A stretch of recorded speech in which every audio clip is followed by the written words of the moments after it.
Well, welcome back, everyone. Sorry about that. We had some technical difficulties.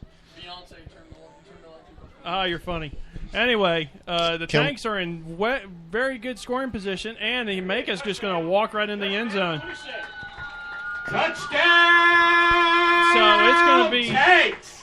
Number 27, Maka Brown. 9 yards for the Tanks score. Yep, Maka Brown scores for a touchdown. Sorry for that. We had a little technical difficulty happen to us, so you kind of just missed the entire first quarter. Well, I think Kilm Cardassian blew up the internet one more time, so that might have been what happened there. That makes sense. The score, though, while you guys were away, it's 19-0 right now, just starting into the second quarter. Chris Hill managed to get another interception. Yeah, we've had a couple of interceptions. The offense has finally gotten out and gotten one series in, and probably had about 6 plays before they scored. Yes, I saw that. I mean, it's looks like we're going for 2 on this one. It would make sense. I mean, making an even 21, score. yeah. Oh, they line it up in a team formation. He's going to hand it off to Luke Brown, and Luke's just going to he's just powered it in. Yeah, he's just going to walk in. Brown punches himself in for the 2-point. He just lowers his shoulder, and you just got to get out of the way for that. Luke Brown is still kind of our 3 yards in a cloud of dust guy. Mm-hmm. But he will still break out the leaping Luke Brown occasionally.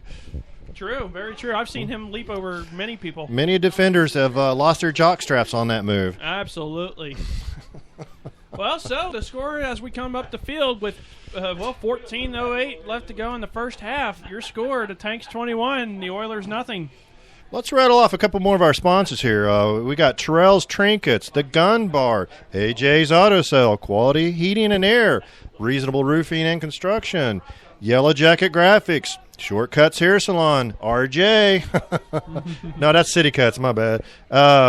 B&B E Incorporated, Tires R Us, Wrap Farm Supply, Stakers Drugs, Westside IGA, Ohio Builder Surplus, Journeys Auto Parts, Portsmouth Cements and Lime. And the Scioto River. The river. River. Noggins Pub, great place to go to after the game, guys. Looks like the kickoff is ready to go. Zach Christensen's, of course, back for the kickoff. Uh-huh.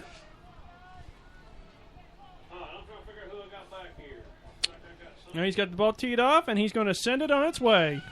Oh, and it's a good Another kick. Good kick down to about the 10-yard line. Yep, received at the 10. And he's going to be taken down, but there's going to be a flag that flies in. Yep. Cameron on the carry, and Hollywood Johnson on the tackle. Oh, no. We've got an injured player on the field.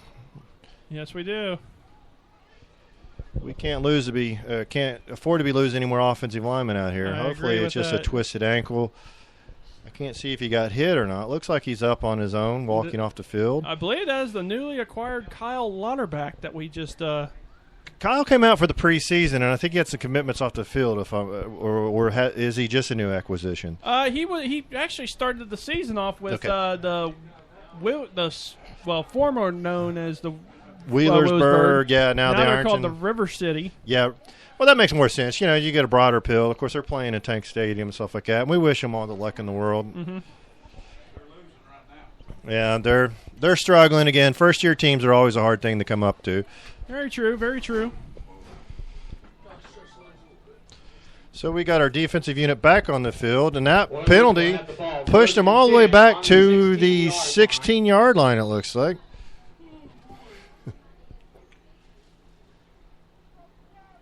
I'd really like to see maybe another good defensive stance, hold them for a punt to get our offense back out on the field.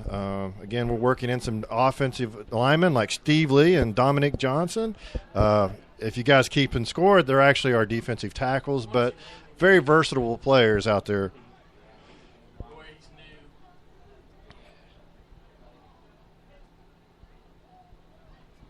Oh, wow. Quarterback's in a slot position, 2 out on each side, single back. Ball is snapped. Kind of a quick pass, sort of a screen, but it was perfectly read by our defenders, and maybe about a 4-yard gain, it looks like. And I just got a scoring update on my phone. A major upset has occurred in the Oh. BCFL. The Columbus Gladiators rout the West Virginia Lightning 30 to 12. It was, yeah. Wow, that is a huge upset. Who's got that? Columbus Gladiators just beat the West Virginia Lightning 30 to 12. That must have been a. Tanks fans thought I would take the opportunity to share that there has been a huge upset as the Columbia Gladiators have defeated the West Virginia Lightning 30 to 12. I don't know if you guys caught that. Nick just updated us, and that is a huge upset. Was that played in Cleveland or Columbus? That was played in Columbus. Yeah, see, that's a downside of traveling some good times. That actually puts us in a. We were in the driver's seat. We are in the main driver's seat. We've already got a win on the West Virginia Lightning, but now they're down 2 games on us. Yep. That would decide if we go down and beat them, then we will have home field advantage more than likely. Of course, with 2 losses, and if they did manage to beat us the next time around, we would still probably have home field advantage, just based on record. Mm-hmm. Well, back to this game. The Oilers are in the shotgun formation. He's got a man going in motion. He drops back. He throws it. Deflected and picked off. And it's picked off by, it looks like big Anthony Murray. Anthony Murphy. And the ball is picked off and returned for a touchdown by number 36, Antonio Murphy. Man, he's a big guy too. I actually couldn't see the interception.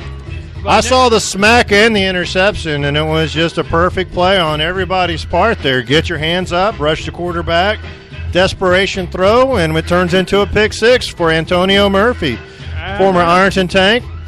I think he did a little running back in the day for Ironton and stuff like that, so he's got some running skills.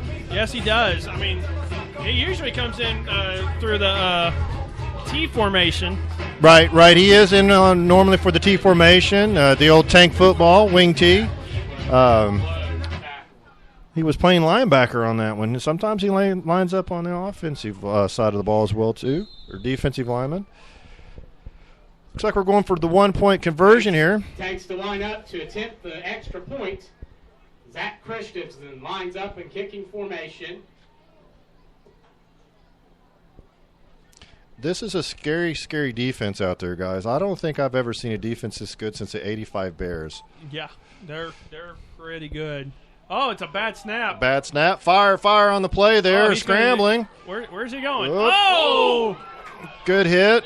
There's going to be a flag. And, he's still running. Scrambling. And he's just going to fall down at like the 30-yard line. When opportunities are available, take it. Yes. And it looks like Jamie's going to give him an earful just a little bit. Yep, they deserve that. That's, again, special teams. Don't want to get anybody hurt. Just if something like that happens, you just got to drop on the ball. I agree with that totally, especially when you're up. What are we up now, 27-0? Yeah, there's no point in really worrying about that kind of madness. Just take a little tap on the field and start it all over. Get a kickoff going here, guys.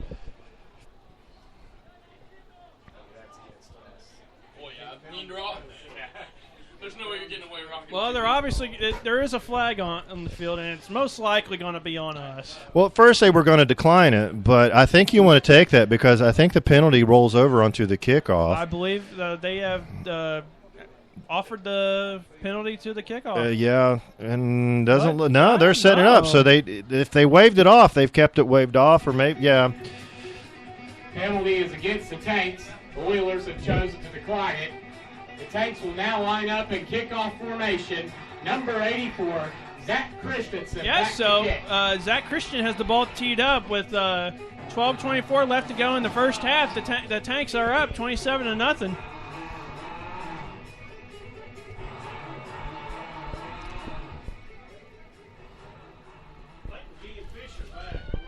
He's got the ball teed up, and he's about to send it on its way.